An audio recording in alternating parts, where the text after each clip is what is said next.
Avec nous dans ce club des territoires, Stéphane Zumsteeg, bonjour. Bonjour. Vous êtes directeur du département politique et opinion à l'Institut de sondage Ipsos et on accueille également sur ce plateau Daïko Duy. Bonjour. Bonjour Alexandre, bonjour tout le monde. Vous êtes journaliste politique à France Info. On va parler ensemble du budget 2026 qui se prépare et de la piste de l'année blanche, un fameux gel des dépenses publiques dont on parle beaucoup en ce moment, qui est travaillé, examiné par le gouvernement. Ça fait beaucoup réagir et on se demandera si, on vient d'en parler avec Othman Nassou à l'instant, on se demandera si Rachida Dati, aux prochaines municipales à Paris, peut-elle vraiment réunir le socle de la droite et du centre? Sa candidature, pour l'instant, ne fait pas l'unanimité dans son propre camp.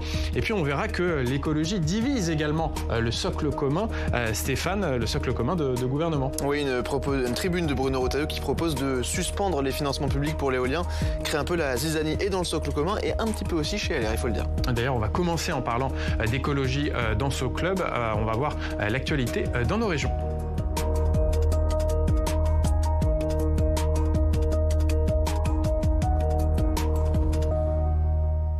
Et aujourd'hui, on se rend à Castres pour y retrouver Pierre Archet, directeur de l'hebdomadaire Le Journal d'ici. Bonjour Pierre Archet. Bonjour.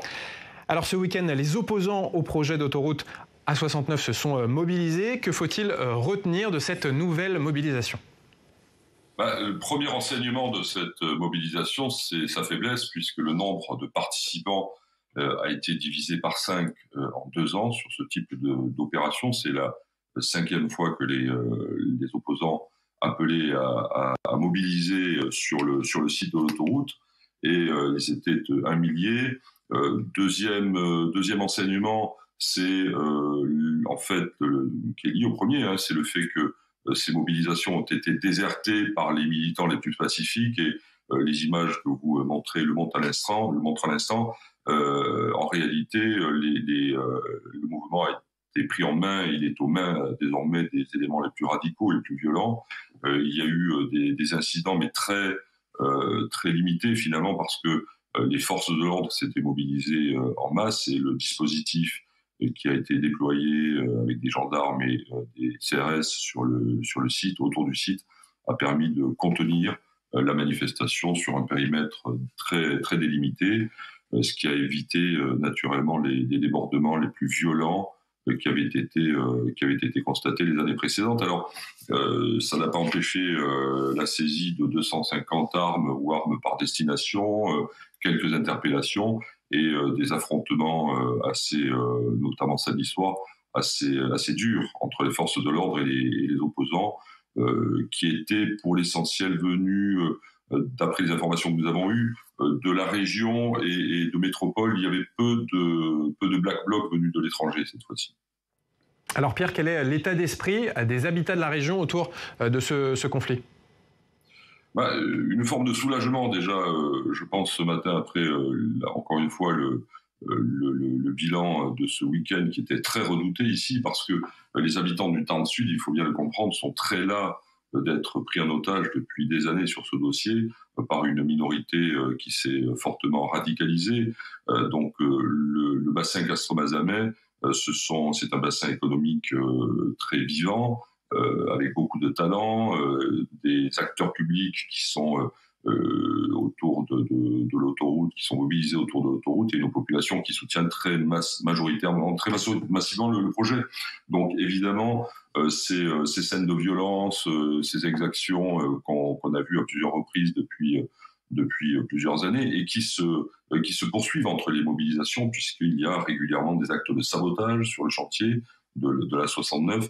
Tout ça exaspère beaucoup la population. Et d'ailleurs, c'est un fait intéressant, on a constaté, et nous le constatons régulièrement sur le terrain, qu'une partie importante des opposants à la 69, les plus pacifiques, finalement disent maintenant il faut terminer le chantier, il a été aux 2/3 réalisé, des dizaines de millions d'euros ont été engagés, il s'agit d'argent public aussi, et il faut le terminer. Ça n'a plus de sens de s'opposer à quelque chose qui existe déjà. Alors en tout cas, un dossier qui n'est pas encore totalement bouclé. Pierre, rappelez-nous brièvement, pour conclure, les prochaines échéances judiciaires et parlementaires. Alors, il y a une échéance parlementaire là très très rapidement, puisque je crois que dans les tout prochains jours, le Sénat et l'Assemblée nationale, après l'accord qu'ont trouvé les députés et les sénateurs en commission mixte paritaire, vont adopter, ou en tout cas vont se prononcer et probablement adopter la proposition de loi donc, qui instaure la notion de raison d'intérêt public majeur pour la 69. Et puis, il y aura ensuite une autre... alors, ce texte devra être ratifié par les deux assemblées donc dans les prochains jours. Et il y a une échéance judiciaire fin novembre, là sur le fond, puisque la Cour administrative d'appel est appelée à se prononcer sur le fond du dossier. Donc le chemin de croix de l'autoroute A69 n'est pas tout à fait terminé, mais le terme semble s'approcher. Merci beaucoup Pierre Archet pour toutes ces explications. Je rappelle que vous êtes directeur de l'hebdomadaire Le Journal d'ici. On va regarder la une de votre hebdomadaire consacrée aux agressions sauvages dans un quartier de Castres au Roulandou. Merci beaucoup Pierre Archet. Décodu, un mot, une réaction sur cette nouvelle mobilisation sur l'A69. On voit quand même que c'est en train de diminuer cette mobilisation, mais du coup ça peut aussi se durcir. Alors, il y avait eu déjà des éléments de violence, alors même qu'il y avait plus de mobilisation autour de ce projet. Donc c'est juste l'illustration qu'il y a une minorité, mais de militants écologistes radicaux, qui pensent que face aux dangers que constituent des actes qui participent au réchauffement climatique ou au dérèglement climatique, il faut faire usage de la force au-delà de la loi, alors même que la bataille juridique n'a pas encore donné totalement son verdict, même s'il y a eu un premier élément de victoire quand même pour les opposants au chantier, qui après ont été un peu douchés par d'autres décisions de justice, mais sur la forme autant que sur le fond. Donc c'est très très très compliqué à suivre. Et je pense que ça participe de la faible mobilisation parce qu'honnêtement, on ne sait pas où on en est de ce dossier, qu'il y a des allers-retours juridiques, y compris politiques, donc voilà. Et en plus, on est quand même au début des vacances, donc tout ça participait à la faible mobilisation et donc à une plus grande exposition de militants violents, mais qui étaient toujours là. Simplement, il n'y avait plus qu'eux. Stéphane Zumsteeg, dans ce type de mobilisation contre un chantier, on observe cette dissociation entre une minorité écologiste radicale et puis des opposants à ce type de projet, mais pacifistes, et dont la mobilisation peut-être s'essouffle un peu plus vite. Oui, mais c'est souvent le propre des conflits qui tournent à la violence, et à un moment donné, la partie souvent marginale, ou en tout cas minoritaire, comme vous venez de le dire, des personnes les plus violentes, en tout cas les plus déterminées, les plus radicales, l'emportent toujours à un moment donné. C'est intéressant dans ce cas bien précis, parce que au-delà du caractère, de l'exaspération qui était notée par votre confrère tout à l'heure, évidemment qu'il y a cette demande d'autorité qui fait qu'il y a une sorte d'incompréhension de l'opinion publique face à la multiplication de ces violences. C'était la même chose avec les méga-bassines, autour de tous ces projets structurants comme l'autoroute. Mais ce qui est intéressant aussi, c'est que on constate aussi dans l'opinion que de plus en plus de Français se disent, qu'ils soient radicaux ou pas, c'est pas ça le sujet, que parfois le recours à la violence est compréhensible, pas légitime, mais compréhensible. Donc évidemment, il y a une grande majorité des gens qui ne comprennent pas ce qui se passe, qui ne comprend pas et qui n'acceptent pas ce qui se passe et qui ne comprend pas pourquoi on s'en prend comme ça aux forces de l'ordre. Mais malgré tout, il y a aussi des gens qui disent maintenant, aujourd'hui, dans la société dans laquelle on est, avec les pouvoirs publics que l'on considère à tort ou à raison comme un peu défaillants, eh bien, il faut défendre ses idées par la violence. Alors la violence, tout dépend où on met le curseur. Ça signifie pas forcément tirer à coups de mortier sur les forces de l'ordre. En tout cas, une forme de désobéissance. De désobéissance, et tout ça n'est pas nouveau. Quand vous voyez, alors, si on revient en arrière, il y a quelques décennies, regardez ce qui se passait dans les années 70, notamment autour de Plogoff, des centrales nucléaires.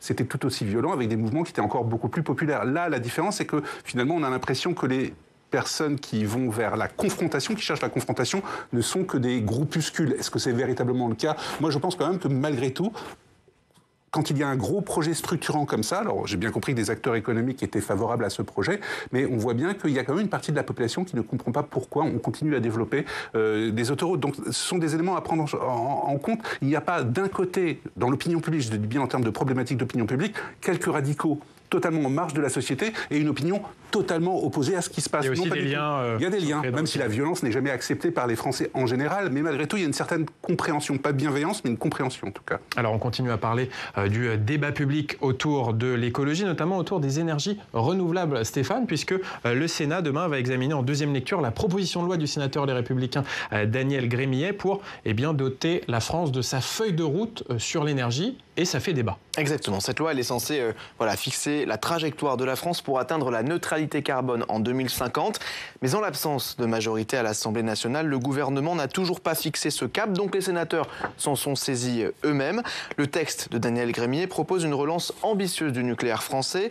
Le nucléaire représenterait 60% du mix énergétique français en 2030, 50% en 2050. Les sénateurs ont aussi abaissé la part de production d'énergie renouvelable à 35% du mix énergétique contre 40% jusqu'ici. Et Stéphane, cette proposition de loi, elle avait été rejetée par l'Assemblée nationale à la fin du mois dernier. Oui, notamment parce que les députés LR et RN ont voté ensemble un amendement pour suspendre l'énergie éolienne et photovoltaïque. Il y avait aussi un amendement du Rassemblement national pour rouvrir la centrale nucléaire de Fessenheim, fermée en 2020. Le texte s'en est donc retrouvé défiguré et les sénateurs n'ont pas repris ces propositions qu'ils ont jugées, je cite, problématiques.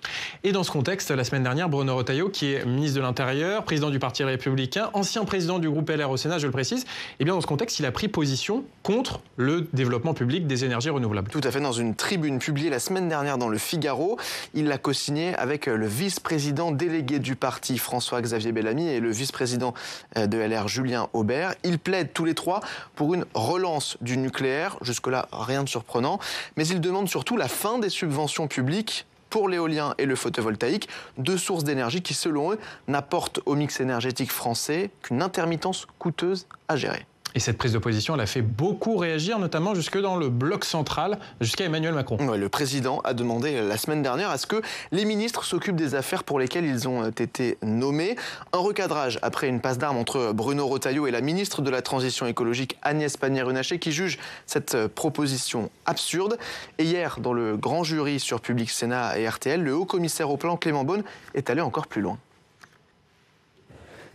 Le parti LR, en devenant anti-éolien, anti-ZFE, pour des moratoires surtout, fait preuve d'un climato-scepticisme explicite ou implicite, oui, je le crois. Et d'ailleurs, c'est tout à fait paradoxal, parce que moi, j'ai le souvenir que le Grenelle, que la création d'un grand ministère de l'Environnement, c'était Nicolas Sarkozy. Je veux dire, la première directive européenne qu'on a soutenue, nous, la France, sur les renouvelables, c'est 2009. C'était Nicolas Sarkozy et Jean-Louis Borloo. J'ai même retrouvé un très joli tweet avec de très belles photos de Vendée, où M. Retailleau, en 2018, fièrement inaugurait un parc d'éoliennes.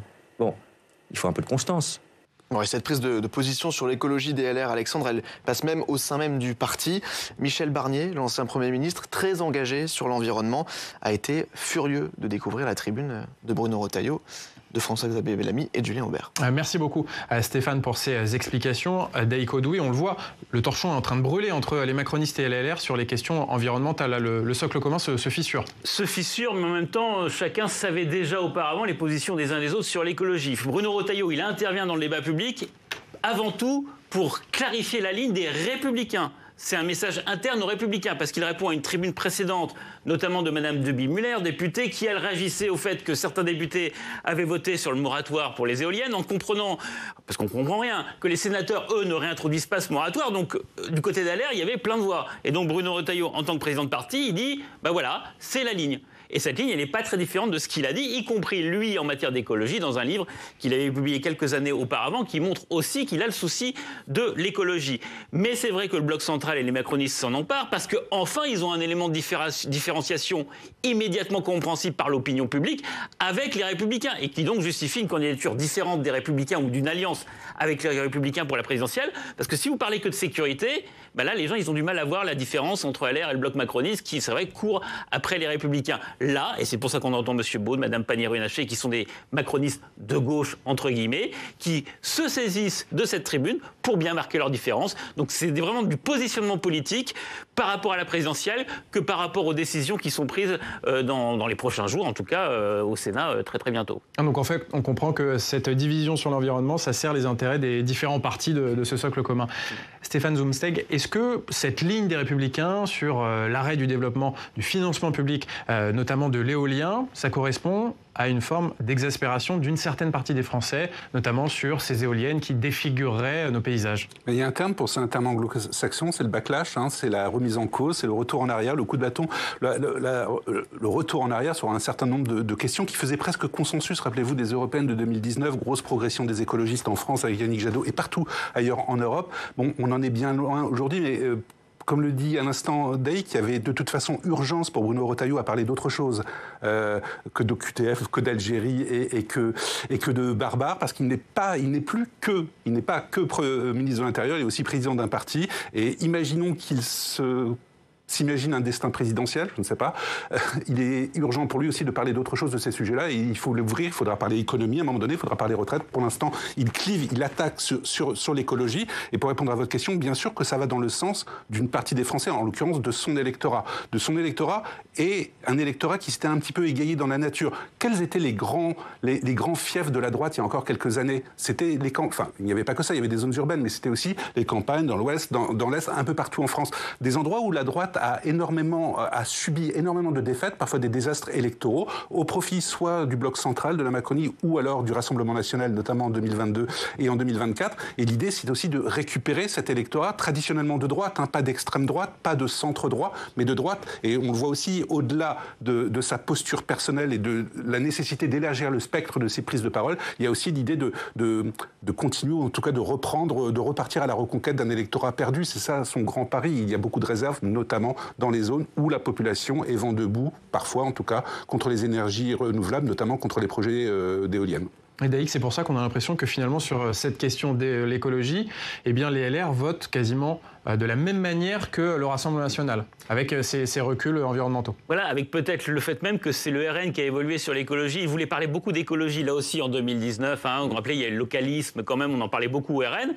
C'est toujours dans la doctrine, mais c'est beaucoup moins mis en avant. L'idée, c'est que personne ne change d'avis, mais simplement on place le curseur de mise en avant. Bruno Retailleau, et Stéphane l'a expliqué, il l'a dit quand il a été élu président, il dit il faut qu'on parle d'autres sujets et de l'écologie. Beaucoup de LR disent la même chose, simplement ils ne parlent pas de la même écologie.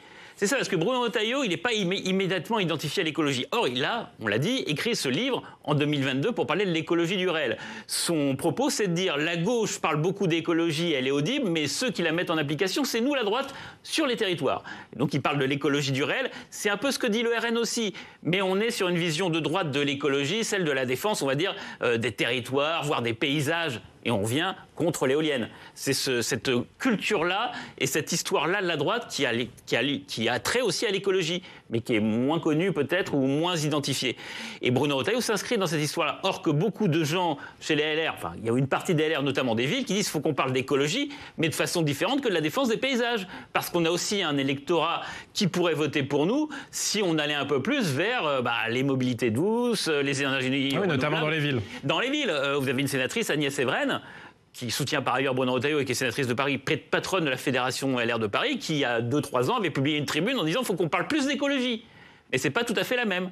Donc c'est ça aussi ce que traduit cette tribune et ces différences au sein des Républicains. Allez, on va parler de la préparation du budget 2026. Je le rappelle, aujourd'hui, le président du Sénat, Gérard Larcher, fait ses propositions d'économie au Premier ministre François Bayrou, qui cherche 40 milliards d'euros pour équilibrer les finances du pays l'an prochain. Et d'ailleurs, la piste d'une année blanche, d'un gel des dépenses publiques est en train d'être examinée au sein de l'exécutif. Et cela fait beaucoup réagir au sein de la classe politique. Jonathan Dupriez. Comment trouver 40 milliards pour le prochain budget ? L'exécutif ne s'interdit aucune piste pour réaliser des économies en 2026 et explore désormais l'hypothèse d'une année blanche, c'est-à-dire reconduire à l'identique certaines dépenses de l'État sans tenir compte de l'inflation. Les défenseurs de la mesure estiment qu'elle pourrait permettre un gain de 15 à 20 milliards. Donc je crois qu'il ne faut pas l'exclure, parce que c'est une mesure qui n'est pas d'une sophistication remarquable, mais enfin qui a l'avantage de la simplicité, d'une certaine automaticité et d'un rendement très important. Mais en dehors de la Macronie, l'hypothèse ne séduit pas grand monde.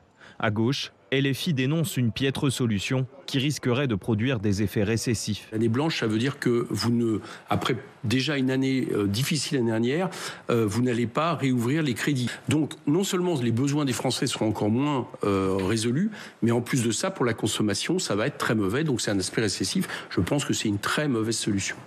Droite et extrême droite rejettent aussi cette mesure. Pour le RN, l'année blanche est synonyme d'impôt déguisé. Même chez les Républicains, pourtant membres du gouvernement de François Bayrou, la mesure laisse sceptique. Je crois que c'est l'inverse de la bonne stratégie. La bonne stratégie, c'est d'aller regarder là où il faut faire porter l'effort de manière prioritaire. Et les mauvaises réformes de l'État ont été celles qui se sont appliquées de manière uniforme partout. Alors que le Premier ministre doit présenter ses pistes d'économie le 15 juillet, l'année blanche est politiquement inflammable. Au risque de paraître pour une mesure d'austérité dans l'opinion, les principales forces politiques pourraient décider, au moment du budget cet automne, de censurer le locataire de Matignon. Stéphane, le Premier ministre François Bayrou annoncera le 15 juillet les grandes lignes de son budget 2026, ses choix budgétaires. On se rappelle il y a quelques mois qu'il avait essayé de prendre à témoin les Français sur la situation catastrophique de nos finances publiques. Est-ce qu'aujourd'hui les Français sont prêts à faire des efforts pour redresser les comptes du pays ? Non, pas véritablement. Alors, les Français sont bien conscients de la situation. On a bien vu que la préoccupation des déficits publics était devenue, et c'est normal parce qu'on en parle tous les jours depuis des mois et des mois maintenant dans les médias, était devenue une de leurs principales préoccupations. Est-ce que pour autant, ils sont prêts à donner une sorte de quitus à François Bayrou ? Certainement pas. D'abord parce que François Bayrou est aujourd'hui profondément impopulaire dans l'opinion. Il bat tous les records des premiers ministres de la Ve République. Donc, il n'y a pas de soutien, y compris auprès du socle commun, auprès de cet électorat de centre et de droit. Il est très impopulaire. Et l'idée même d'un départ de François Bayrou ne pose plus de problème aux Français et aux Français de droite et du centre. Donc, il est forcément affaibli. Donc, c'est plus compliqué. Mais malgré tout, je reviendrai sur un commentaire du reportage. Oui, c'est inflammable l'année blanche. Oui, mais c'est peut-être moins inflammable qu'une hausse des impôts totalement inacceptable pour les Français, ou moins inflammable qu'une baisse réelle des allocations ou des pensions de retraite. Bien sûr que ça va avoir un impact sur le pouvoir d'achat, notamment si vous n'indexez pas sur l'inflation les retraites ou un certain nombre d'allocations ou de crédits sociaux. Mais c'est plus indolore. En tout cas, ça passera comme plus indolore. Donc c'est forcément une piste. Mais pour répondre vraiment à votre question, non, les Français ne sont pas prêts à de gros efforts. On a testé ça dans différentes enquêtes d'opinion. Est-ce que vous seriez disposé à supprimer 1 ou 2 jours de congé, de jours fériés, notamment avoir une très légère hausse des impôts, avoir une très légère baisse d'un certain nombre de crédits sociaux? À chaque fois, la réponse c'est non. Non, il n'en est pas question. Mais là encore, pourquoi? Parce que quand vous êtes un Français de gauche, quelque part, l'avenir de François Bayrou, vous vous en moquez. Quand vous êtes un Français de droite ou d'extrême droite, l'avenir de François Bayrou, vous vous en moquez. Et les demandes des différents profils de Français et de Françaises sont telles que de toute façon sont tellement hétérogènes que de toute façon, quelles que soient les propositions, il y aura toujours faites par le Premier ministre, il y aura toujours une majorité de Français pour s'y opposer. Mais on note aussi, et là encore je reviens sur ce que montrait votre reportage à l'instant, c'est que personne dans la classe politique n'est prêt à prendre des risques et à assumer ça. Le Premier ministre, certes, parce qu'il est là pour ça, de toute façon, il a pris les Français à témoin, mais dans un exercice qui n'était pas forcément très très réussi, qui avait duré des heures et des heures quelque part, mais juste pour dire que la situation était grave. Mais ça, les Français l'ont compris, que la situation était grave. C'est toujours le problème des prises de position du Premier ministre, ça n'imprime pas. Donc oui, non, a priori, ils ne sont pas disposés à ça. Et prendre les Français à témoin, ça ne fonctionne pas et ça ne fonctionne plus en tout cas.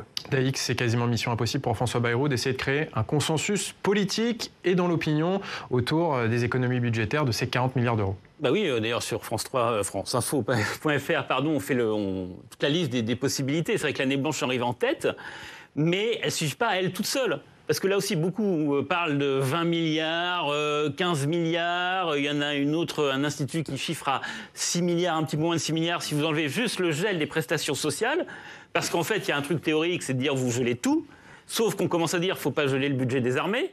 Il ne faut pas geler la contribution à l'Union européenne, il ne faut pas geler éventuellement diverses prestations sociales. Et quand vous commencez à faire des exceptions, il y a toujours quelqu'un qui dit pourquoi lui, pourquoi pas moi. Et donc comme ça, vous pouvez baisser. Et donc vous arrivez peut-être à 6 milliards d'économies. Et là, vous n'arrivez pas aux 40 milliards. Parce qu'on parle beaucoup d'année blanche. Moi, je pense que c'est une année grise. C'est un manque de courage politique. Vous ne prenez pas de position. Ni hausse d'impôts, ni économie radicale. Vous espérez que ça ne se voit pas. Parce que l'inflation est faible, autour de 1,4, 1,5%. Et c'est le pari de dire que les Français ils vont parler parce que sur leurs prestations sociales, ça va être le même chiffre. Et qu'il faut avoir conscience qu'il y a l'inflation et qu'en fait, on gagne un peu moins d'argent. Donc c'est ce pari-là. Et ce n'est pas un pari qui est courageux politiquement. Et c'est un peu contradictoire par rapport à la question que vous posez sur le défi de François Bayrou. François Bayrou, il nous dit « Moi, je vais avoir un moment de mendès ». Ça, c'est ce qu'il dit. Ça veut dire quoi? Ça veut dire qu'il va sur son ADN de toujours, c'est-à-dire qu'on fait des économies de fonctionnement, de réforme, de structure, et on ne fait pas des rabots. C'est ça que ça veut dire. Et qu'il est prêt à tomber là-dessus. Une année blanche, c'est pas très mendès, quoi. C'est ce que me disait l'un de ses proches, dire ça sera peut-être choisi, mais c'est un peu contradictoire, ça veut dire qu'il aura manqué de courage. Après, c'est aussi peut-être important pour lui, y compris pour la France, de rester à Matignon, d'avoir une certaine stabilité. Donc c'est peut-être le prix à payer pour la stabilité, cette proposition d'année blanche, avec un soutien quand même de Gérard Larcher, DLR, ce qui est quand même une assurance aussi d'avoir un soutien au Sénat. Et là, c'est important d'un point de vue politique. Donc peut-être qu'il va être un peu moins modeste que cela, François Bayrou. En tout cas, s'il y a le choix de l'année blanche de façon conséquente, c'est le message qu'il envoie. Allez, on finit en évoquant la campagne des municipales qui est quasiment déjà lancée avec ces élections en mars prochain et notamment la bataille de Paris. La ministre de la Culture, Rachida Dati, qui espère être la candidate de la droite et du centre à Paris. Mais au sein des macronistes, elle ne fait pas l'unanimité. Écoutez Clément Beaune. Je suis pour que notre famille politique, Renaissance, j'y appartiens depuis le premier jour, je le redis, ait une candidature et un projet politique qui lui appartient aux élections ou, à minima, que le bloc central, il y a aussi M. Bournazel, par exemple, qui est candidat déclaré, soit uni avant d'aller voir, pardon, mais c'est quand même important en politique, après tout ce qu'on vient de se dire sur LR, une candidature LR, parce que Mme Dati, elle a repris sa carte à LR. Stéphane Zumsteg, est-ce que Rachida Dati a les moyens de gagner Paris ? Alors, elle a les moyens pour différentes raisons. D'une part, parce que la gauche est profondément divisée à Paris. On l'a bien vu. Paris reste une ville sociologiquement et électoralement de gauche. Il y a des enquêtes d'opinion qui ont été publiées récemment. Si vous additionnez les listes mélenchonistes, écologistes et socialistes, vous êtes à plus de 50%, évidemment. Mais la gauche est divisée. Donc, il y a une fenêtre, il y a une ouverture pour l'opposition à la majorité sortante. Est-ce qu'elle a les moyens de s'imposer, en fait ? Elle ne pourrait gagner qu'à deux conditions. Que la gauche reste divisée, en tout cas au premier tour, et n'arrive pas à s'entendre au second tour. Et ça, c'est possible quand on voit à quel point les insoumis, les socialistes se sont déchirés, notamment à Paris, avec Emmanuel Grégoire, notamment, qui a dit que ça, il peut changer d'avis dans les mois qui viennent, qu'il ne s'allierait jamais avec les insoumis, que ce soit au premier ou au second tour. Le candidat socialiste Emmanuel Grégoire. Le candidat socialiste. La vraie question, c'est est-ce que Rachida Dati peut s'imposer ou pas auprès de la Macronie ou de ce qu'il en reste ? Moi, je pense que oui, parce qu'il faut se souvenir de ce qu'ont été pour les macronistes les élections municipales de 2020, un désastre absolu en France, un désastre absolu, et notamment à Paris. Rappelez-vous le chemin de croix, Benjamin Griveaux empêché, puis Agnès Buzyn, tout se passe très très mal. Rachida Dati, elle plaît à cet électorat à la fois de centre, de droite, de centre-droit, et à l'électorat populaire. Il y en a un petit peu encore, un électorat populaire à Paris. Donc oui, quelque part, et je ne suis pas en train de la défendre là, en termes de profil, c'est plutôt la bonne candidate pour essayer de ravir à la gauche cette ville. Et de toute façon, ça va aller dans le sens un petit peu de l'histoire, parce que je pense que ces municipales, dans quelques mois, à l'échelle nationale, seront une sorte de laboratoire de recomposition de la vie politique au centre et à droite. Des listes de centre et de droite, il va y en avoir énormément et presque partout. Et Rachida Dati devra aussi convaincre les Républicains. Quand on écoute le secrétaire général du Parti Les Républicains, Othmane Nasrou, il y a quelques minutes sur ce plateau, sa candidature n'est pas naturelle à Paris. Non, parce qu'elle est quand même dans le gouvernement de François Bayrou, mais elle est quand même très soutien fervent d'Emmanuel Macron. Et elle a face à elle un ancien maire du 16e arrondissement, l'avocat M. Spizner, qui est sénateur, qui lui aimerait bien être candidat et qui a derrière lui des soutiens LR contre Rachida Dati, plutôt minoritaire, mais il a les soutiens des maires d'arrondissement, des grands arrondissements de droite. Et donc toute la question, c'est avec quel mode de scrutin on votera. Et ça se décide cette semaine, au Sénat dans quelques heures, et si c'est voté au Sénat à l'Assemblée vendredi. Et donc cette fameuse loi PLM, vous savez, où les Parisiens voteront pour leur maire directement et non pas via chaque arrondissement. Et ça favorise quand même Rachida Dati, qui a une notoriété, et ça limite le jeu des arrondissements et des petits barons locaux qui peuvent exister aussi bien à gauche comme à droite, qui ont donc moins de pouvoir de nuisance.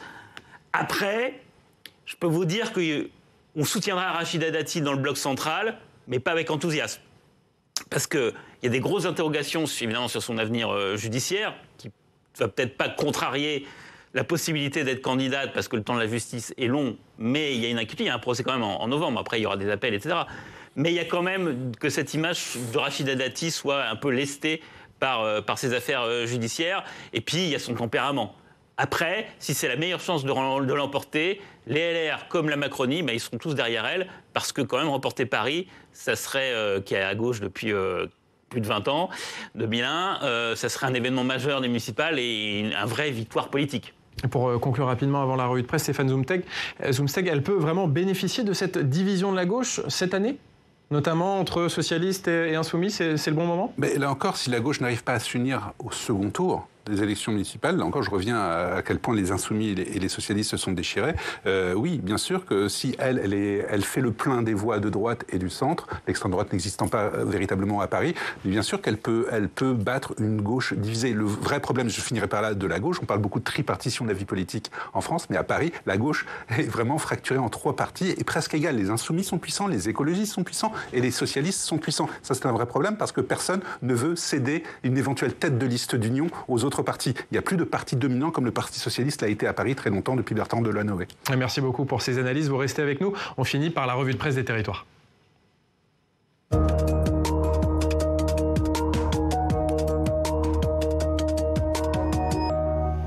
Une revue de presse qui aujourd'hui est réalisée par vous, Stéphane. Et vous commencez par l'alerte rouge au feu de forêt. Oui, dans les Bouches-du-Rhône, le Var et l'Aude, alerte orange dans l'Hérault, le Gard, les Pyrénées-Orientales et le Vaucluse. Les incendies arrivent très tôt cette année. Déjà, près de 1000 hectares sont partis en fumée.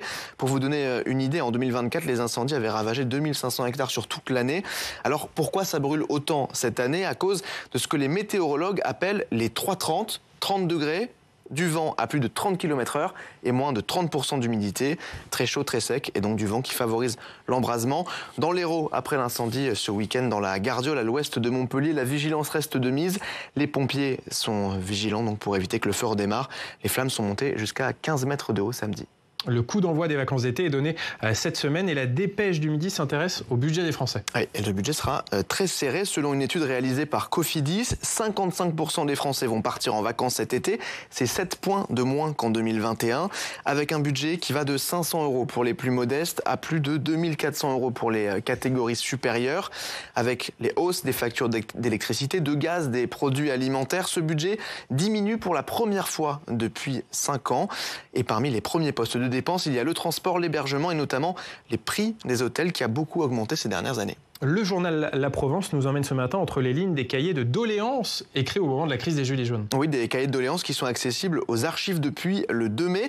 Nos confrères de la Provence sont allés dans celle des Bouches-du-Rhône. À l'époque des Gilets jaunes, 1 million de Français avaient rempli 19 000 cahiers partout dans le pays. Dans ceux du département, la Provence a trouvé des mots en faveur de la justice sociale, de la défense des services publics, des idées en tout genre, comme un fonds pour les pauvres, les SDF et les handicapés. C'est ce qui était écrit dans ces cahiers. Un long dossier qui donne aussi la parole au maire qui déplore un rendez-vous manqué. On termine avec le Tour de France cycliste et la deuxième étape achevée hier à Boulogne-sur-Mer. Une étape qui a lancé la guerre des chefs, écrit La Voix du Nord. Le quotidien nordiste nous emmène dans la ferveur de la côte du Haut-Pichot et les spectateurs sont au rendez-vous. 1 million de personnes ont assisté à la première étape. Hier, c'est Mathieu Van Der Poel qui a remporté l'étape et qui porte le maillot jaune.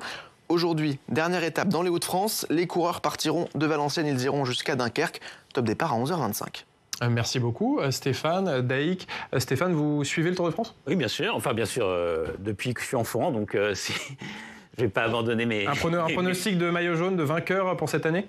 Alors moi, j'aimerais bien que ce soit Vingegaard parce que ça changerait un peu de Pogacar. Le Danois avec cette rivalité entre Vingegaard et Pogacar. Stéphane, un pronostic? Non, pas de pronostic, mais j'aime beaucoup le Tour de France, moi aussi depuis que je suis tout petit. Oui, ce Tour de France qui nous permet de voir la beauté de ces territoires. Merci Stéphane, merci à tous les deux d'avoir participé à ce club des territoires. Merci à tous d'avoir suivi cette émission. On se retrouve demain. Je vous souhaite une très bonne suite des programmes sur Public Sénat.